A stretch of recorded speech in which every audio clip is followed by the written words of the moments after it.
Assalamualaikum warahmatullahi wabarakatuh. Innal hamdalillah nahmaduhu wa nasta'inuhu wa nastaghfiruh wa na'udzu billahi min shururi anfusina wa min sayyiati a'malina. May yahdihillahu fala mudilla lahu wa may yudlil fala hadiyalah. Asyhadu an la ilaha illallah wahdahu la syarikalah wa asyhadu anna Muhammadan 'abduhu wa rasuluhu. Amma ba'du, fa inna khairal kalami kalamullah wa khairal huda huda Muhammadin sallallahu alaihi wasallam. Syarrul umuri muhdatsatuha wa kullu muhdatsatin bid'ah wa kullu bid'atin dhalalah wa kullu dhalalatin finnar. Alhamdulillah, kita rafakkan syukur kepada Allah Subhanahu wa taala dapat bertemu lagi dalam majlis ilmu ya, setelah kita diuji dengan COVID-19, dan alhamdulillah kita sabar dan kita serahkan segala-galanya kepada Allah ya, dan kita mengikut arahan yang ditetapkan oleh kerajaan dengan SOP yang ditetapkan. Dan insya-Allah mudah-mudahan semua ujian-ujian itu Allah berikan pahala kepada kita. Semua ujian-ujian itu Allah mengangkatkan darjat kita di sisinya nanti. Dan yang paling penting, kita ikut aja arahan ya, selagi tidak melanggar syarak dan berpandukan kepada fatwa-fatwa ulama yang kibar seperti ulama-ulama Arab Saudi ya, kerana kita banyak bergantung pada fatwa mereka, kerana mereka lebih jujur, lebih amanah, lebih memahami segala-gala isu yang berlaku. Jadi insya-Allah ada pun fatwa-fatwa anak-anak muda yang ala kadar kan, biarkan mereka ya, mudah-mudahan Allah bagi petunjuk. Walaupun dia menghukum kita dengan bagai-bagai ataupun ucapan berbagai-bagai ya, anti vaksin, dia kata kita pengikut Dajjal apa semua, itu ala kulli hal hak mereka lah untuk berbicara. Kita akan menjadikan ya perkara ini sebagai perhitungan kita di depan Ar-Rahman. Itu yang paling penting ya, selagi tidak melanggar syarak kita buatkan ya, ikutkan dengan cara yang betul. Baik, kita masih lagi membicarakan syurga, satu kalimah yang agung yang tidak ada yang bila disebutkan kalimah syurga tidak terdetik di hatinya untuk mencari ya apa yang Allah janjikan. Syurga adalah satu perkara yang benar. Al-jannatul haqqun wan naru haqqun, neraka juga benar. Tetapi kita membenarkan syurga dan neraka ini, bagaimana konsep kita membenarkan? Masalahnya bila kita membenarkan secara kasar, perasaan kita tidak begitu yakin, seolah-olah tidak begitu yakin tentang janji Allah adanya syurga, adanya neraka. Bukti dia apabila kita menyambut dalam seruan amalan-amalan soleh, seolah-olah kita leka. Terutamanya solat, kita tidak bersungguh-sungguh dalam menjaga solat, hubungan kita dengan Allah. Hablum minallah, hubungan kita dengan Allah di antaranya adalah solat. Kalau kita meremeh-remehkan, melewat-lewatkan, menangguh-nangguh, itu tandanya kita seolah-olah tidak beriman dengan kewujudan Allah. Na'udzubillah min dzalik. Seolah-olah kita tidak beriman kewujudan syurga dan neraka. Oleh kerana itu, didik diri kita, paksa diri kita bila masuk je waktu solat, kita bersegerakan menyambut seruan Allah. Itu belum lagi dalam masalah akidah, yang mana ramai masyarakat kita terjebak tidak mengenali pencipta kita dengan sebenar-benarnya. Wa ma qadarullah haqqa qadri, mereka tidak meletakkan Allah pada tempat yang betul. Yang mana mereka tidak memuji Allah pada tempat yang betul. Itu yang jadi macam kita katakan dalam solat pun kita menangguh-nangguh, dalam solat pun kita tak ambil berat. Itu semua perkara yang berbahaya sebenarnya. Bila kita bicarakan syurga pun tidak ada perasaan. Bila kita bicarakan neraka tidak ada perasaan. Macam kita sebut cawan kopi, silat-silat sebut kopi pun lagi menarik. Ya, terliur pula. Ya, kena pula kedai kopi ada kat bawah tu. Oh, mudahnya kat sini, alhamdulillah. Ya. Lain. Tuan-tuan dan puan-puan, perkara yang begini kena latih. Perkara yang begini kena paksa diri kita terhadap paksa diri kita, paksa hawa nafsu kita mentaati Allah, menyambut seruan Allah ya dan Rasulnya. Ini berdalilkan ayat Al-Quran dalam surah Al-Anfal. Surah Al-Anfal, surah yang ke-8, muka surat 177.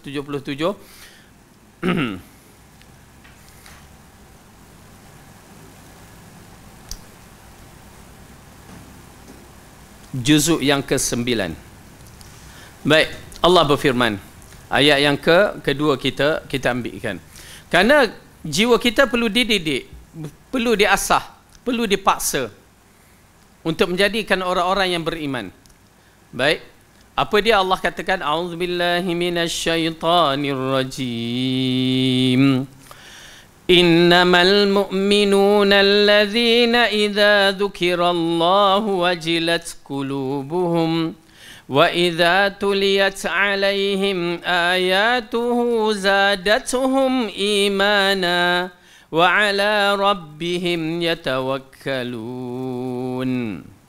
Sesungguhnya orang yang beriman adalah mereka yang apabila disebutkan nama Allah gemetarlah hatinya, dan apabila dibacakan ayat-ayatnya kepada mereka bertambah kuat imannya, dan hanya kepada Tuhan mereka bertawakal. Baik, dalam ayat ini di antara pentarbiahan yang perlu kita ada dalam diri kita ni, kadang-kadang ya bila kita mendengar kalimah Allah tu jiwa kita ni gementar. Ya, bila sebut syurga neraka ya gementar dalam hati tu. Itu yang kita nak bangunkan dalam jiwa kita, paksakan. Walaupun kita tidak faham bahasa Arab dengan secara kasar, tetapi tuan-tuan dan perempuan, iman itu yang akan membicaranya. Oleh kerana itu salah seorang tabi'in ya, apabila dia menceritakan, aku bila teringat waktu tengah malam teringat neraka, tidak boleh tidur dah. Ya, dia tak boleh tidur. Beriman dengan kewujudan neraka menyebabkan dia tak boleh tidur. Mencari keredaan Allah di malam hari 1/3 akhir malam, bermunajat agar diampunkan dosa. Ya, oleh kerana itu jiwa-jiwa yang begini yang menggerakkan seorang itu jujurnya, seorang itu amanahnya, seorang itu berbagai-bagai ya kualiti iman kita itu akan dapat dilihat. Ia bergantung kepada diri kita untuk berubah ataupun tidak, untuk paksakan diri kita menjadi hamba Allah yang terbaik ataupun tidak. Kalau kita masih lagi berdolak-dalik mencari alasan-alasan, na'udzubillah min zalik, dengan Allah kita boleh mencari alasan, itulah masalah kita. Ya, kenapa? Wa ma qadarullaha haqqa qadrih, kita tidak meletakkan Allah pada tempat yang betul. Baik, insya-Allah mudah-mudahan kita paksa diri kita untuk ya menambahkan iman. Tuan-tuan dan puan-puan, manis, sebenarnya manis. Ya, bila kita bermunajat kepada Allah di tengah malam, terasa kemanisannya. Kita tahu kita bermunajat dengan pencipta kita lain, ya, terasa kemanisannya. Waktu beristighfar, kita bertaubat, ya, terasa kemanisannya. Kemanisan itu memang terasa yang menyebabkan kita merindui sebenarnya, ya, kemanisan dalam iman kita mencari keridaan Allah. Baik, kita sambung balik pelajaran kita yang masih lagi berkisar dalam bab syurga. Syurga yang kita bicarakan ini adalah hak, benar, dan ianya bukan main-main. Dan neraka yang telah kita bicarakan adalah benar. Seperti mana yang Rasulullah mengatakan, al-jannatul haqq wan naru haqq. Syurga itu benar dan neraka itu benar. Memerlukan iman yang membenarkannya. Kalau tidak, kita tidak akan melakukan apa yang Allah arahkan, Allah suruhkan. Kerana kita tidak membenarkan syurga dengan sebenar-benarnya. Ramai orang yang mengatakan beriman dengan syurga, beriman dengan Allah, tapi kita menyaksikan, ya, kita menyaksikan bila suatu perkara mereka lupa Allah, mereka lupa syurga, lupa neraka. Na'udzubillah min zalik. Oleh kerana itu, orang yang beriman dalam ayat ini kita menyaksikan apa dia? Firman Allah, sesungguhnya orang yang beriman itu adalah mereka apabila disebutkan nama Allah gementar hatinya. Ya, ini sifat orang yang beriman, gementar hatinya. Subhanallah. Dan apabila dibacakan ayat-ayatnya kepada mereka bertambah kuat imannya, dan hanya kepada Tuhan mereka bertawakal. Itu dia sifat orang yang beriman. Ya, perlu kental, dan apatah lagi kita dalam usia yang telah melebihi 50 tahun ini, perlu kita persiapkan dengan sebaik-baiknya, kerana kita akan bertemu Tuhan kita bila-bila masa.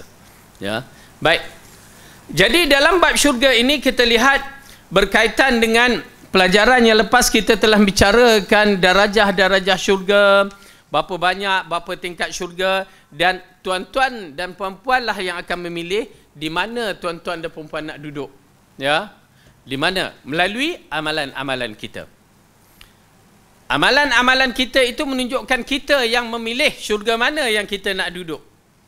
Jangan salahkan orang lain.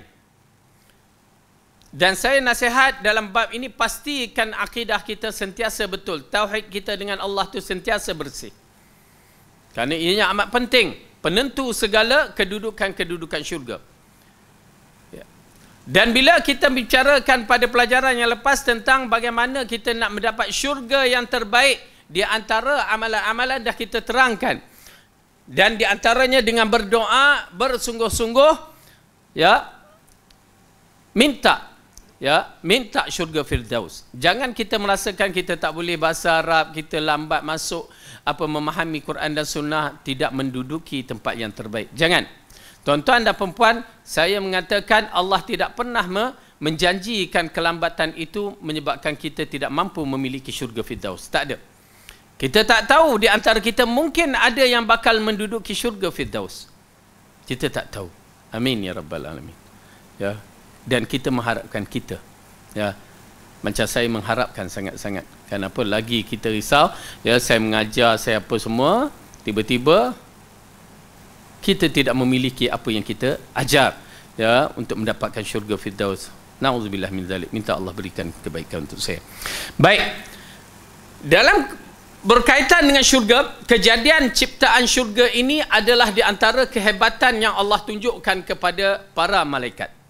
Ya, Allah tunjukkan dalam satu riwayat menceritakan para malaikat menyaksikan syurga yang Allah cipta, terutamanya syurga Aden, ya, syurga Firdaus. Kerana syurga Aden itu keistimewaan dia, seperti mana Adam diciptakan dengan tangan Allah yang maha agung dan maha hebat itu, begitu juga dengan syurga Aden yang diciptakan dengan tangannya. Okay? Jadi kehebatannya hanya Allah yang mengetahui, sehingga kan para malaikat menyaksikan syurga ini, ya, dengan kenikmatan dan kehebatan, lalu mereka mengatakan kepada Allah, sesungguhnya kami tidak menyembah kamu dengan sebenar-benar sembahan. Sedangkan kita tahu malaikat adalah makhluk yang tidak pernah melakukan dosa. As-sam'u wa ta'ah kepada Allah itu amat terkenal kepada para malaikat. Dalam masa yang sama, bila dia menyaksikan kedudukan syurga, lalu dia mengatakan bahawa apa dia? Sesungguhnya Allah telah menjadikan satu perkara yang begitu hebat, apa yang kami lakukan tidak ada nilai langsung. Ya, seolah-olah kami masih lagi bermain-main. Okey? Baik, di sini dalam hadis menceritakan bagaimanakah di antara bentuk-bentuk syurga yang dibina, dari bangunan, dari bagaimana, ya, batang kayunya ke tembok-tembok, dinding dia daripada apa? Dalam hadis Rasulullah mengatakan, jannatani min fiddatin aniyatuhuma wa ma fihima, wa jannatani min dhahabin aniyatuhuma wa ma fihima, wa ma bainal qaum wa baina yanzuru ila rabbihim illa ridaul kibr ala wajhi fi jannati adn. Baik, hadis yang disebutkan, ada dua syurga yang berjana-berjananya, dan apa-apa yang ada di dalamnya berbuat dari perak. Dari perak, ya, berjana-berjana dibuat dari perak. Syurga itu pun yang dibuat dari bekas-bekas ataupun batu bata dari fiddah. Dan syurga yang berjana-berjana dan apa-apa yang ada di dalamnya terbuat dari emas. Tidak ada pembatas di antara penghuni syurga dan melihat Tuhan mereka kecuali berupa selendang kesombongan, kebesaran yang menutupi wajah Allah di syurga Aden. Okey? Ini menceritakan bahawa begitu hebat syurga yang dijadikan oleh Allah. Kalau kita menyaksikan dalam ayat-ayat Al-Quran, kita akan melihat bagaimana perhiasan ataupun kedudukan nikmat-nikmat yang Allah terangkan di dalam Al-Quran untuk disampaikan kepada kita. Baik, kita lihat lagi, kita baca je hadis ini. Jadi, di antara perkara yang kita lihat, syurga daripada perak dan syurga daripada emas. Dan bagaimana kita nak memilikinya? Di antaranya, jangan bagi kaum lelaki tidak boleh memakai emas, perak boleh. Memakai emas. Ya, sesungguhnya pakaian itu adalah milik milik wanita. Okay.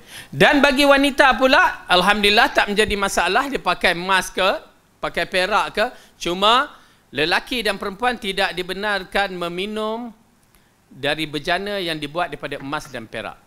Itu pula. Ya. Berjana emas dan perak tidak dibenarkan, lelaki dan perempuan. Dia tak pula perempuan boleh tang situ. Pakaian lelaki tak boleh, perempuan boleh. Tetapi tang berjana, tang pinggan mangkuk, ya, maka tidak boleh kita gunakan bekas-bekas dari emas dan perak. Baik, kita masukkan hadis yang lainnya. Kita sekarang menceritakan nikmat syurga aja. Ya. Awwalu zamratin tadkhulul jannata ala suratil qamar lailatal badr. Walladzina ala ithrihim ka'ashaddil kawkabin ida'atan. Qulubuhum ala qalbi rajulin wahidin la ikhtilafa bainahum wa la tabaghuda. Likulli imri'in minhum zawjatan. Kullu wahidatin minhuma يرى مخ ساقها من وراء لحمها من الحسن يسبحون الله بكرة وعشيا لا يسقمون ولا يمتخطون ولا يبصقون آنيتهم ذهب والفضة وأمشاطهم الذهب ووقود مجامرهم اللوح ورشحهم المسك. Rombongan pertama yang akan masuk ke dalam syurga, rombongan yang pertama, ya, mudah-mudahan kita di kalangannya, amin. Cahayanya berbentuk, mukanya bercahaya seperti bulan purnama, ya, bulan purnama lah, ya. Dan orang yang setelah mereka second group tu, cahayanya seperti bintang yang bersinar amat terang. Okey, itu status orang yang mempunyai kecantikan di dalam syurga. Orang yang pertama seperti bulan, muka dia seperti bulan yang terang, bulan purnama. Okey. Dan kedua seperti bintang, cahaya bintang. Berarti kita boleh tengok cahaya tu. Tuan-tuan dan perempuan, untuk menduduki tempat yang pertama ini memerlukan kekuatan. Itu yang kita katakan, jaga akidah, jaga amalan-amalan kita. Paksa diri kita untuk memilikinya. Okey. Kemudian hati mereka seperti hati seorang manusia. Yakni mereka tidak ada berpecah. Macam kita ni, hati kita, ya, berbalik-balik. Kita pun kadang-kadang ingat hati kita hati seorang manusia. Dapat orang lain cakap kempen satu-satu, kita pun dah berbalik-balik. Ya, tetapi hati manusia pada ketika itu ahli syurga, mereka menjadi satu hati. Semua orang pun satu hati. Subhanallah, ini kelebihan ahli syurga. Dan tidak ada perselisihan di antara mereka. Dah bersatu hati, tidak ada perselisihan. Dan tidak pula saling membenci. Tak ada membenci antara ahli syurga satu sama lain. Bahkan ini satu benda yang cukup ajaib yang kita telah terangkan pada pelajaran yang lepas. Bagaimana manusia ini, sewaktu kejadiannya, Allah masukkan maklumat-maklumat seperti marah, dendam, cemburu, apa lagi. Ya, semuanya seolah-olah di-downloadkan dalam komputer tu. Waktu kita nak masukkan program tu, kita downloadkan. Macam itulah masuk kepada Adam. Ya, sewaktu kejadian Adam dimasukkan, kemudian dihilangkan di akhirat kelak. Dimasukkan, dan ianya merupakan ujian. Semua programnya Allah masuk. Sifat marahnya, sifat sayangnya, sifat bencinya, sifat apa, semua itu adalah ujian kepada kita. Liyabluwakum ayyukum ahsanu amalah.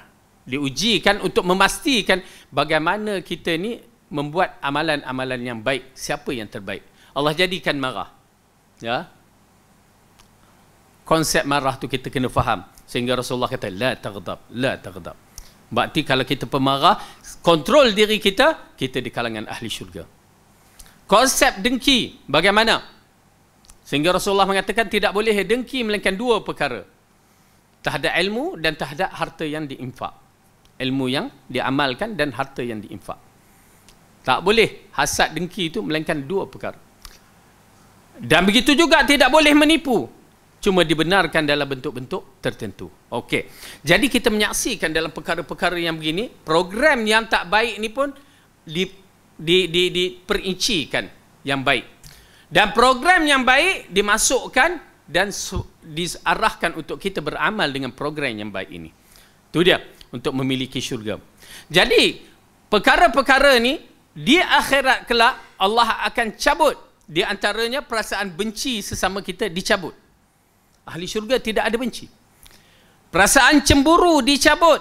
Wanita-wanita, lelaki-lelaki tidak ada perasaan cemburu pada ketika itu. Ajaib. Ya, satu benda yang ajaib. Dibuangkan perasaan cemburu. Nak dikuatkan, nanti kita akan lihat ya tentang kematian. Yang kita ni ada mati. Ya. Kita ni ada mati. Mula-mula kita mati, kita tak ada, lepas tu kita hidup, lepas tu kita akan mati. Mati itu ada. Satu makhluk yang lain daripada yang lain. Rupanya, mati ini termasuk dalam program yang ada pada kita. Dan akan dihilangkan. Nanti hadis tu kita baca. Akan dihilangkan kematian. Subhanallah, maha suci Allah. Ya. Baik, kita sambung balik. Setiap mereka memiliki 2 orang isteri, yakni hurul ain, bidadari, paramgari pula, bidadari yang setiap isteri terlihat sum-sum betisnya. Ya, subhanallah. Betisnya dari luar daging kerana amat indahnya. Macam mana? Wallahu alam, kita beriman sahaja. Tak tahu bagaimana. Ya, sehingga kan seolah-olah kalau dia minum tu, dia minum, air itu nampak masuk. Ya, masuk ke dalam kerongkongnya. Nak menceritakan betapa indahnya dia, wallahu alam bagaimana. Dan ingat kepada kaum wanita, ya, dia kadang-kadang ini di antara masalahnya bila kita baca bab bidadari, orang-orang perempuan kadang-kadang agak cemburu sikit. Ya, janganlah cemburu. Ini yang Allah jadikan kepada kita di sana. Perempuan pun ada peruntukannya. Ya. Dan juga kalau perempuan itu salihah, ya, ingat ya, perempuan itu salihah, dia akan menduduki tangga seperti bidadari juga. Bahkan lebih lagi. Kalau tidak masakan Rasulullah SAW mengatakan bahawa sayyidatil ahli jannah, ketua wanita ahli syurga, siapa dia? Khadijah. Siapa lagi? Aisyah. Dalam riwayat Aisyah dalam bab yang lain, tapi Fatimah. Lepas tu Asia.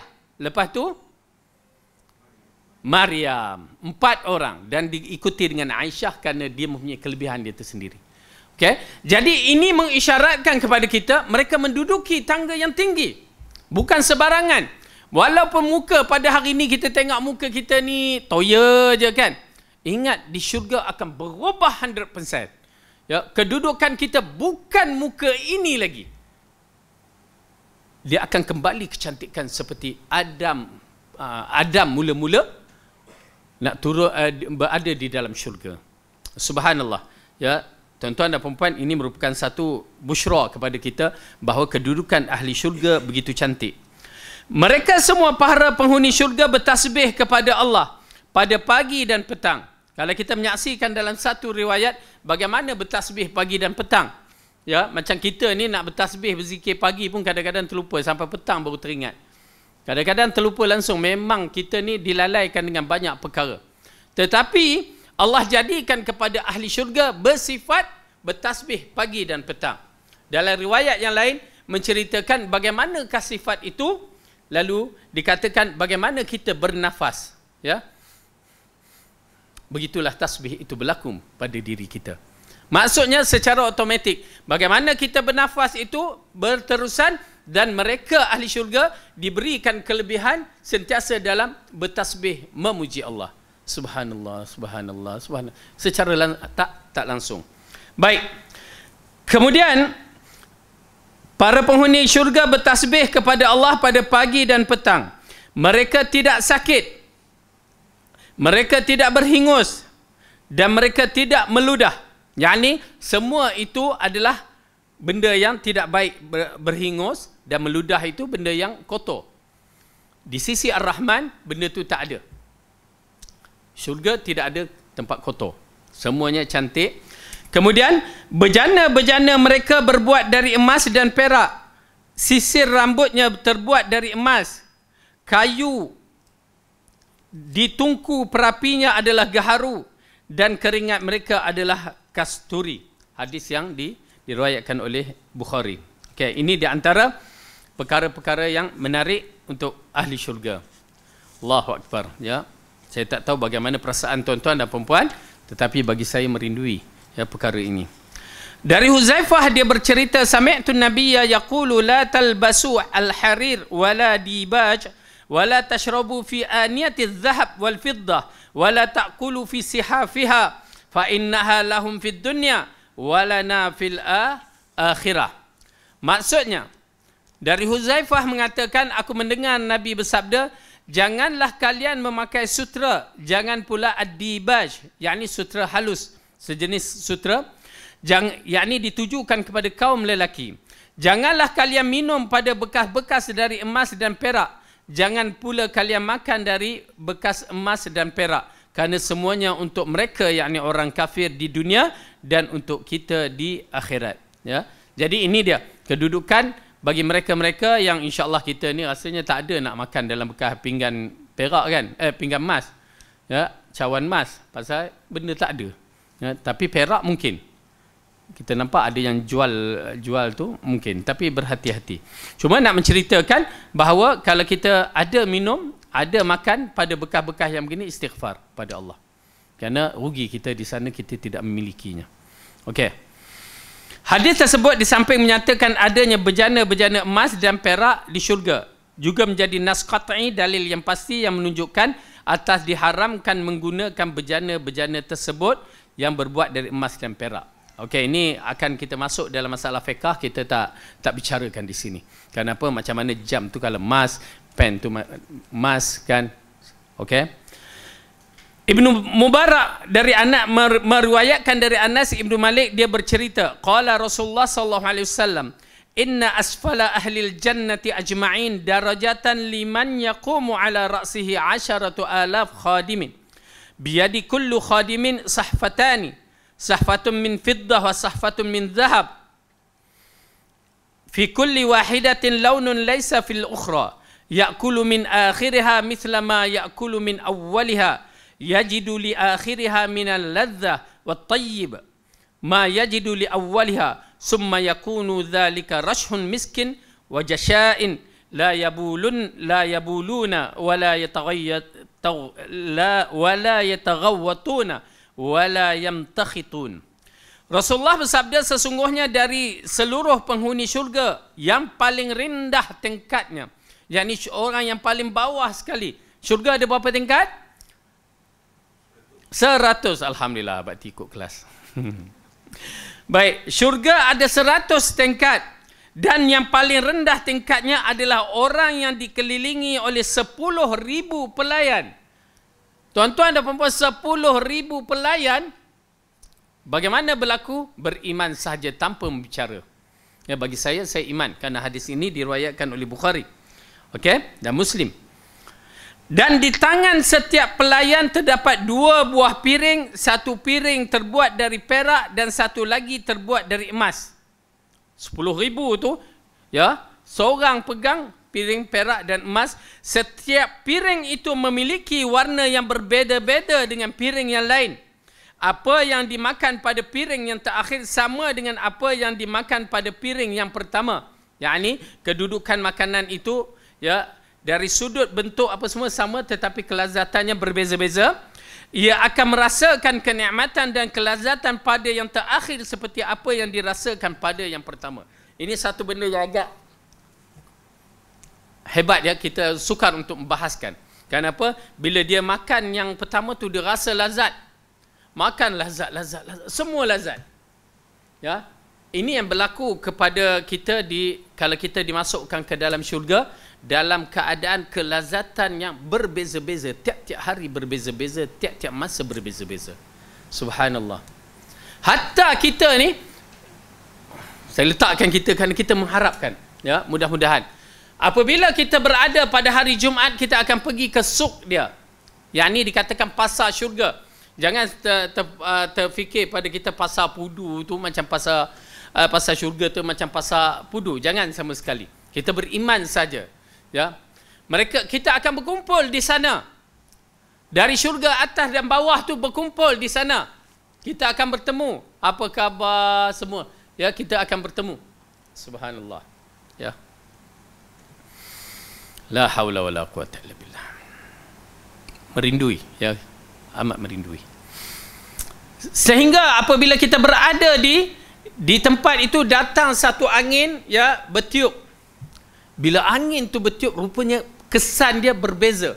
Apabila dia balik ke rumah ataupun balik ke istana, tidak dibicarakan rumah di sana, di istana, maka semua orang menyaksikan kita, termasuk bidadari-bidadari ataupun isteri-isteri kita, ya, dan kita melihat isteri-isteri kita pun, kita mengatakan, kamu aku tengok bertambah cantik, lagi bertambah cantik, ya, dan untuk selama-lamanya. Ya, subhanallah. Setiap kali pergi balik nampak lagi cantik. Setiap pergi balik nampak bertambah cantik. Kalau kita kat sini bila pergi balik nampak sekali-sekala jumpa, ya, PKP lama sangat, nampak dah tua ni. Ustaz dah berjanggut beruban dah kan. Tetapi di sana tidak begitu. Bertambah cantik, bertambah cantik. Subhanallah. Ya, nikmatnya begitu hebat yang Allah berikan. Okey. Setiap piring memiliki warna berbeza-beza. Piring lainnya, apa yang dimakan pada piring yang terakhir dengan apa yang dimakan pada piring yang pertama. Ia akan merasakan kenikmatan, kelazatan pada yang terakhir seperti apa yang dirasakan pada yang pertama. Kemudian semua itu menjadi keringat dan sendawa yang wangi. Keringat, peluh yang wangi, ya, yang baunya seperti kasturi. Mereka tidak buang air kecil, tidak buang air besar dan tidak pula berhingus. Ya, sehingga orang membicarakan, tak buang, dah makan tak buang air kecil, tak buang air besar. Macam mana tu? Itu pasal kadang-kadang orang tidak boleh membenarkan, mempercayai kedudukan syurga. Kenapa? Kita makan, berlaku tak? Buang air kan? Kefahaman mereka begitu dangkal, mereka tak sedar bahawa bila kita makan, apa berlaku. Yang berkhasiat jadi apa? Jadi tenaga kita, tumbesar kita, apa yang untuk kebaikan dalam diri kita. Yang tak berkhasiat itulah yang jadi bahan kumuh ataupun najis. Ya. Yang berkhasiat menjadi, ialah memainkan peranan untuk pembesaran kita, tumbesar kita, ya, untuk apa-apa jugalah yang berkaitan dengan kebaikan diri kita. Yang tak berkhasiat itu yang keluar menjadi najis ataupun bahan kumuh. Dan ini mengisyaratkan makan dan minum syurga adalah bahan yang berkualiti, yang mana semuanya menjadikan bahan yang terbaik, bahan yang terbaik. Nanti kita akan tengok dia jadi apa semua. Di antaranya kita dah tengok jadi keringat, peluh, ya, menjadi peluh, yang mana peluhnya baunya seperti kasturi. Apa lagi? Okey, kita akan sampai insya-Allah.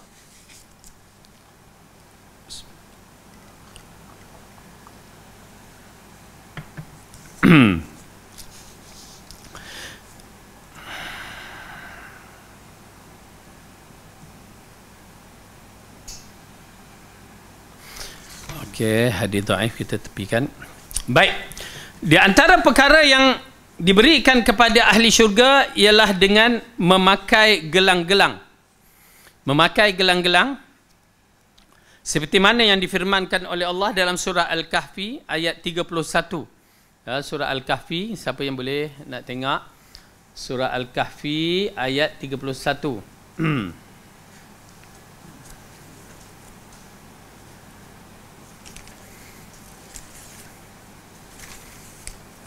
Okey.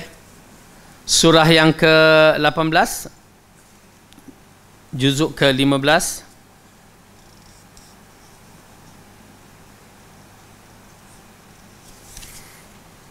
Ayat 31. A'udzu billahi minasy syaithanir rajim. Muka surat 297. Ulaika lahum jannatu adnin tajri min tahtihimul anhar yuhallawna fiha min asawira min dhahabin wa yalbasuna thiyaban khudran min sundusin wa istabraq muttaki'ina fiha 'alal araik ni'mas sawabu wa hasunat murtafaqa. Mereka itulah yang memperolehi syurga Adan yang mengalir di bawahnya sungai-sungai dalam syurga itu. Dalam syurga itu mereka diberikan hiasan gelang emas dan mereka memakai pakaian hijau dari sutera halus dan sutera tebal. Sedangkan mereka duduk sambil bersandar di atas dipan-dipan yang indah. Itulah sebaik-baik pahala dan tempat istirahat yang indah. Okey. Jadi ini di antara gambaran bahawa ahli syurga memakai gelang. Ya, memakai gelang dan pakaian-pakaian yang indah. Ya, kenapa wallahu alam, bagi saya beriman saja kerana Al-Quran. Ya. Kita waktu ni memang tidak suka bergelang, tetapi sampai di sana ia seolah-olah mengisyaratkan keagungan seseorang itu, kehebatan seseorang itu. Pakaian lagi indah, lagi hebat. Ya. Insya-Allah. Allah berfirman dalam surah Al-Hajj, ya, ayat yang ke-23. Surah Al-Hajj ayat yang ke-23.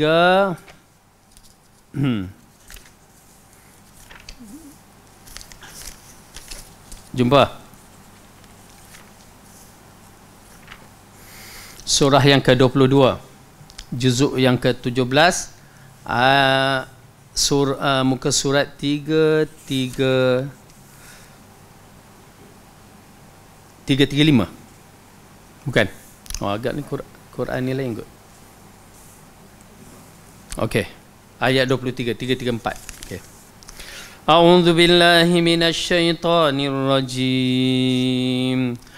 Innallaha yudkhilul ladzina amanu wa 'amilus salihati jannatin tajri min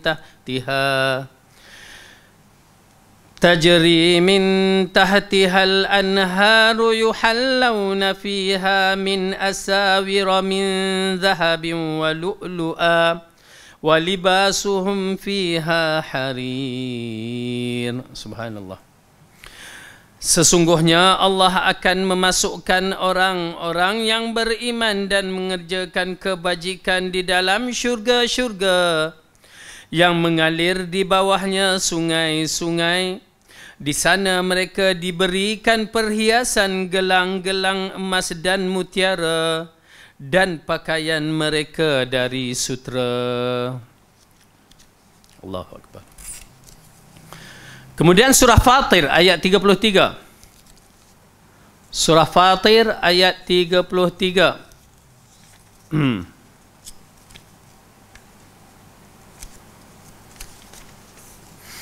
Surah yang ke-35. Juzuk 22. Muka surat 438. Ya. Ayat 33. A'udzu billahi minasy syaithanir rajim. جنات عدن يدخلونها يحلون فيها من أساور من ذهب ولؤلؤا ولباسهم فيها حرير. سبحان الله.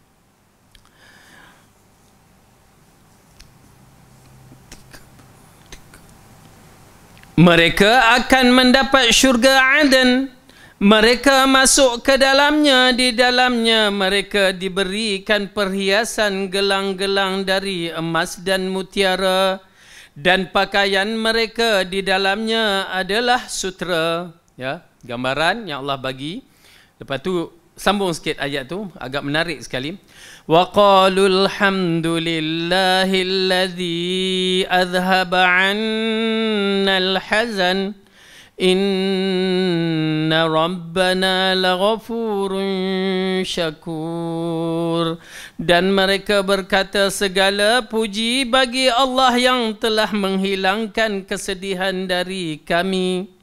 Sesungguhnya Tuhan kami benar-benar Maha Pengampun, lagi Maha Mensyukuri. Tuan-tuan dan puan-puan, subhanallah, ayat yang cukup cantik yang Allah ceritakan pakaian-pakaian ahli syurga. Dan akhirnya ahli syurga ini mengucapkan kalimah Alhamdulillah, segala puji bagi Allah yang telah menghilangkan kesedihan kita. Di dunia ni penuh kesedihan, ketakutan, Ya, tak habis-habis kesedihan, ketakutan, apa yang menimpa kita, anak kita, harta kita dan masyarakat kita, semua itu semua berbentuk kesedihan dan ketakutan. Sampai di mahsyar kesedihan dan ketakutan lagi, sehingga belum lagi kaki kita dijejakkan di dalam syurga, masih lagi dalam ketakutan dan kesedihan. Tapi bila dah masuk syurga, hilang segala-gala kesedihan dan ketakutan. Oleh kerana itu mereka berdoa, ya, segala pujian bagi Allah yang telah menghilangkan kesedihan dari kami. Sesungguhnya Tuhan kami benar-benar Maha Pengampun. Apa tu maksud dia? Tuan-tuan dan puan-puan, subhanallah. Cuba kita hayati ayat-ayat yang mana Allah memberitahu kepada kita. Dan cuba kita hayati hadis-hadis yang Rasulullah bagi tahu kepada kita. Bagaimana sifat Tuhan kita yang Maha Pengampun. Ya Allah, kalau tuan-tuan baca dalam surah Ghafir itu, tersentuh jiwa. Kerana Allah memujuk kita. Tuhan memujuk kita untuk kembali ke jalan yang betul. Tuhan memujuk kita cepat bertaubat, cepat bertaubat. Sedangkan kalau dia nak azabkan kita bila-bila masa dengan dosa yang kita lakukan. Tapi tak. Kita baca, ya, dalam ayat Al-Quran dalam surah Ghafir, mencuit perasaan sekali. Diikuti dengan hadis-hadis yang disebutkan hadis kursi. Apabila Allah mengatakan, ya ibadi, wahai hambaku, kalimah tu kalimah yang cukup, ya, lembut yang Allah berikan. Wahai hambaku, jika kamu datang dengan dosa sebanyak langit dan bumi, ataupun dalam riwayat mengatakan sehingga kaki langit, dan kamu mohon keampunan kepadaku, aku ampunkan kamu. Aku tak peduli. Subhanallah. Kalimah Tuhan yang Maha Pencipta kata, just datang istighfar. Oleh kerana itu beruntung orang yang sentiasa beristighfar pada dirinya, ya, sikit-sikit astagfirullah. Dia teringat dosa dia. Beruntung. Sehingga Rasulullah SAW mengatakan, beruntunglah di hari kiamat nanti siapa yang dibuka buku catatannya mempunyai banyak istighfar dalamnya. Tuan-tuan dan puan-puan, jangan sampai kita tak beristighfar langsung pada satu hari sekali. Jangan. Rasulullah mengatakan, la astaghfirannallaha fi kulli yaumin mi'ati marrah. Atau dalam riwayat yang lain mengatakan, la astaghfirannallaha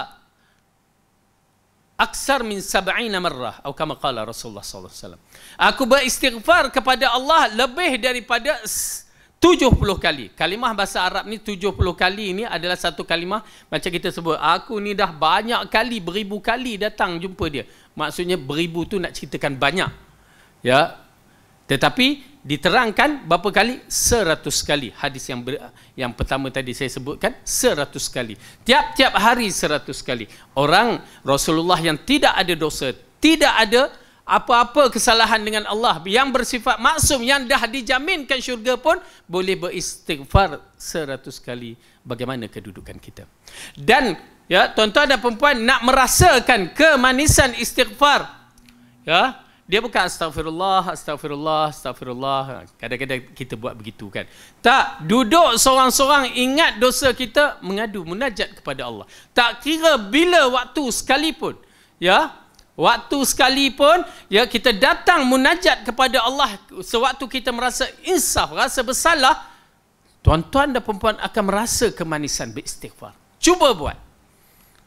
Di situ akan datang balik. Diikuti dengan keagungan Allah yang ada pada diri kita. Kita terasa Allah yang Maha Agung, kita terasa kehebatan Allah segala-galanya. Tuan-tuan dan puan-puan, kena paksa diri kita mengakui keagungan Allah, keyakinan kepada Allah dengan betul-betul. Kalau tidak, nikmat istighfar tidak akan kita rasai. Penting, ya. Saya tekankan bab ini, ialah memang itulah cara mujahadatun nafs untuk memaksa diri kita, ya, mengagungkan Allah. Kalau tidak, tuan-tuan dan puan-puan akan menyaksikan kita sebut cawan tak rasa apa, sebut pasu ni pun tak rasa apa, mikrofon tak rasa apa, sebut kalimah Allah pun tak rasa apa. Kalau tidak jadi begitu, rugi kita. Sedangkan kita memerlukan hati yang salim untuk bertemu dengan Allah. Ya, baik. Kemudian dalam ayat dalam surah Al-Insan juzuk yang ke-29, surah Al-Insan, Allah berfirman, surah yang ke 72, juzuk 29, muka surat 579, ayat ke-21. Allah berfirman, A'udzu billahi minasy syaithanir rajim. Kita ambil ayat 19 dulu. Wa yatufu alaihim wildanun mukhalladun idza ra'aitahum hasibtahum lu'lu'an mansura wa idza ra'aita thamma ra'aita na'iman wa mulkan kabira aliyahum thiyabu sundusin khudurun wa istabraq wa hullu asawira min fiddatin wa saqahum rabbuhum syaraban tahura. Dan mereka dikelilingi oleh para pemuda-pemuda yang tetap muda. Apabila kamu melihatnya, kamu kira mereka mutiara yang bertaburan. Wildan ini adalah anak-anak kecil. Ya, anak-anak kecil. Dia kata itu pemuda, terjemahan ni. Okay, anak-anak kecil. Okay. Dan apabila engkau melihat keadaan di sana, yakni syurga, nescaya engkau akan melihat berbagai-bagai macam kenikmatan dan kerajaan yang amat besar. Mereka berpakaian sutera halus yang hijau dan sutera yang tebal, dan mereka memakai gelang terbuat dari perak, dan Tuhan memberikan kepada mereka minuman yang bersih lagi suci. Baik, dalam ayat ini mengisyaratkan ya betapa ahli syurga itu diberikan dengan pakaian-pakaian yang istimewa, dan kita dalam bab ini membicarakan pakaian ahli syurga berbentuk gelang. Ya, gelang. Gelang adalah pakaian perempuan, maka adalah haram untuk orang lelaki memakai gelang. Ya, kadang-kadang orang lelaki ni dia pakai gelang, tak tahu apa sebab. Ada sekali itu pak cik itu balik daripada Mekah, dia kata saya pakai gelang Mekah. Oh, boy, gelang Mekah jadi halal ke? Ya. Dia tak tengok gelang Mekah made in China. Kan? Tak boleh walaupun datang dari Mekah. Ya, walaupun datang dari Arab Saudi. Ini nak datang dari Arab Saudi, benda-benda yang menggerunkan kita juga. Mudah-mudahan Allah bagi petunjuk kepada mereka. Okey. Jadi dalam bab ini pakaian yang kita baca tadi, gelang dari emas, dari fiddah, dari perak dan juga dari permata, lu'lu'. Ya. Baik, sekarang kita masuk dalam bab ini juga.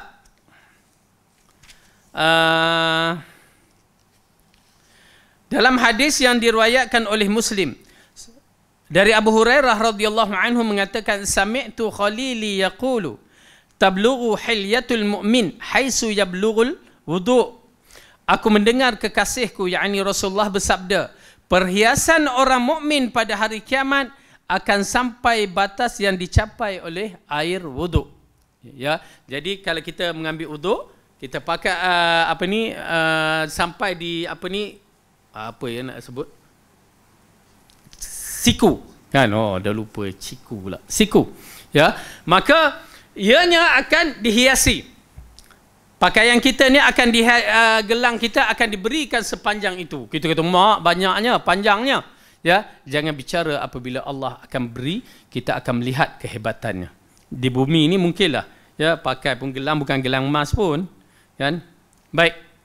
Kemudian diikuti dengan hadis yang diriwayatkan oleh Imam Tirmizi dengan sabdanya, saya baca terjemahan dia. Rasulullah bersabda, orang yang mati syahid di sisi Allah mendapat 6 balasan. Pertama, diampuni dosanya sejak titisan air darah yang pertama dan diperlihatkannya di syurga, yakni syurga yang bakal dimiliki. Yang kedua, dijaga terselamat dari seksaan kubur. Yang ketiga, diberikan rasa aman dari ketakutan yang begitu mencengkam pada hari kiamat, kerana ada satu tempikan besar pada hari kiamat nanti. Yang keempat, pada kepalanya diletakkan mahkota kehormatan yang memiliki batu mulia yang lebih mulia daripada dunia seisinya. Yang kelima dinikahkan dengan 72 bidadari. Dan yang keenam diberikan izin untuk memberi syafaat pertolongan terhadap 70 orang kerabatnya. Ya, ini di antara mengisyaratkan kepada kita orang yang mati syahid, ya, kelebihan dia dalam bab ini dalam bentuk yang begitu, 6 khisal yang dikatakan, ya, kelebihan dia. Subhanallah. Baik. Kita dah bicarakan tentang pakaian harir secara tak langsung, ya. Kita baca ayat tu semuanya kena.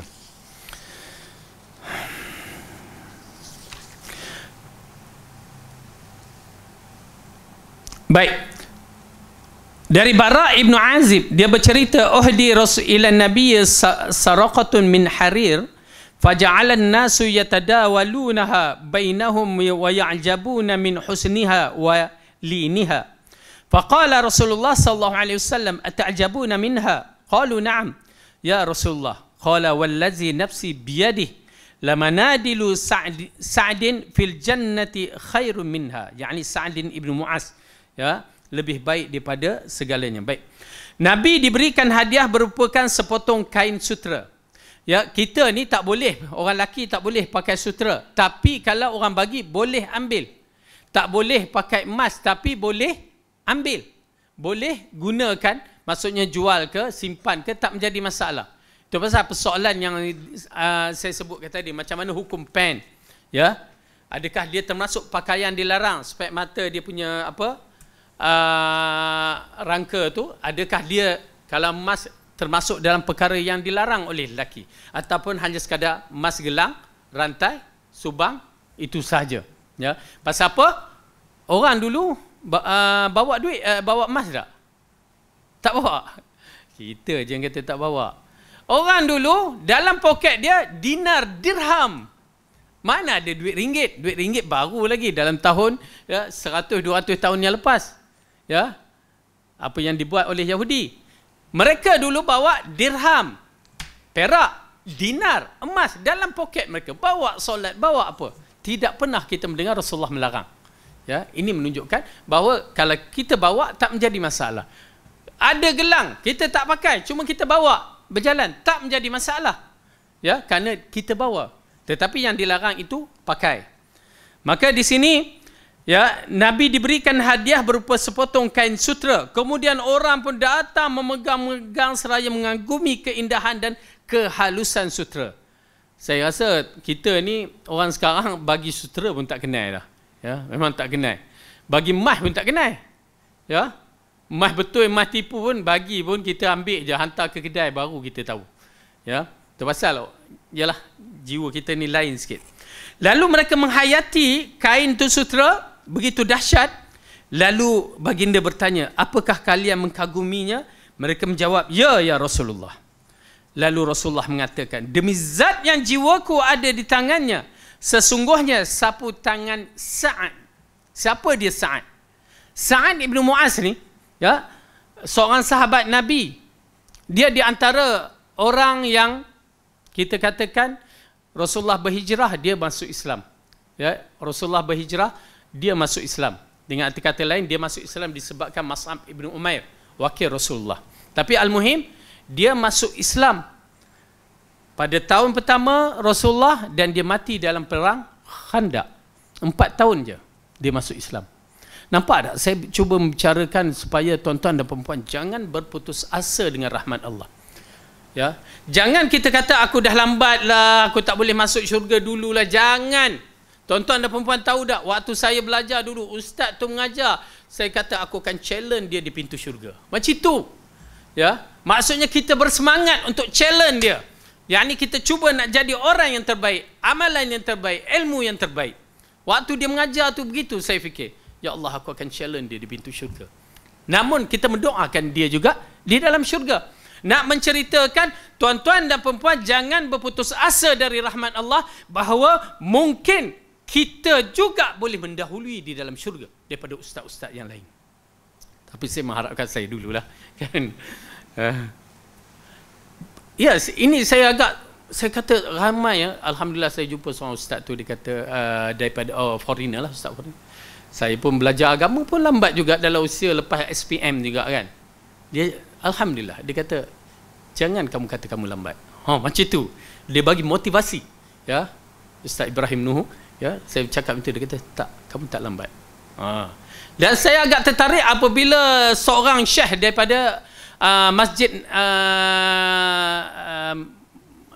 Masjidin Nabawi, ya, apabila mereka mengatakan bahawa ustaz kami ni dah lambat umur 50 nak menghafal Quran, terkejut dia. Dia kata kamu kata lambat, di antara para sahabat menghafal Quran umur 50 tahun kerana baru masuk Islam, menghafal Quran umur 50 tahun, dan aku termasuk orang tersebut. Maksudnya dia pun menghafal Quran umur 50 tahun. Berarti boleh, bukan tak boleh. Cuma bergantung pada kesedaran diri, nak menghafal, nak menjaga kalam Allah, nak mempertahankan Islam, itu sahaja. Ya. Jadi baik, Sa'ad ibn Mu'az ni dia mati di dalam peristiwa perang Khandaq. Bayangkan 4 tahun. Apa kelebihan yang saya nak tekankan di sini yang tak dimiliki oleh para sahabat yang awal sampai akhir? Apa dia? Dia hanya masuk Islam 4 tahun, tetapi keikhlasan itu yang amat penting dalam diri kita. Keikhlasan tauhid kita, keikhlasan kita beragama amat penting, sehingga kan pada hari kematian Sa'ad ibn Mu'az, Rasulullah mengatakan bergegar arasy ar-Rahman. Orang lain tak memiliki sifat itu, melainkan Sa'ad ibn Mu'az. Nampak tak? Hanya 4 tahun dalam Islam, lebih kurang 4 ke 5 tahun, dan hanya baru, tetapi dia menduduki kualiti Islam dia itu amat dahsyat. Jadi tuan-tuan dan puan-puan, jangan kita berputus asa, saya katakan, dan teruskan, ya, teruskan dari sudut amalan kita, dan pastikan akidah kita, tauhid kita bersih, dan ikhlas kita pada agama itu bersih juga. Ya, insya-Allah Allah akan bantu kita. Ya, teruskan, ya, kita sebagai umat Muhammad, apatah lagi kita berada di akhir zaman, ya, kita adalah pewaris bagi pejuang agama ini, mempertahankan Quran dan Sunnah. Bagi saya, ya, kehidupan saya dan juga ustaz-ustaz sunnah, ya, tugas kami mempertahankan agama ini, kerana kita lihat agama di akhir zaman begitu teruk, ya. Cuma tuan-tuan dan puan-puan, tambahkan ilmu dan iltizam dengan ustaz-ustaz sunnah dan belajarlah, ya, dan beramal. InsyaAllah mudah-mudahan Allah masukkan kita semua ke dalam syurga yang dijanjikan bersama Rasulullah sallallahu alaihi wasallam. Ya. Ingat, bersama Rasulullah, jangan bersama Ustaz Fadil. Kan? Sebut bersama Rasulullah. Kerana sudah tentu bila bersama dengan Rasulullah, syurga Firdaus. Ya. Wallahu a'lam bisawab. Aqulu qawli hadza wa astaghfirullah li wa lakum. Wassalamu alaikum warahmatullahi wabarakatuh. Subhanakallahumma bihamdika asyhadu an la ilaha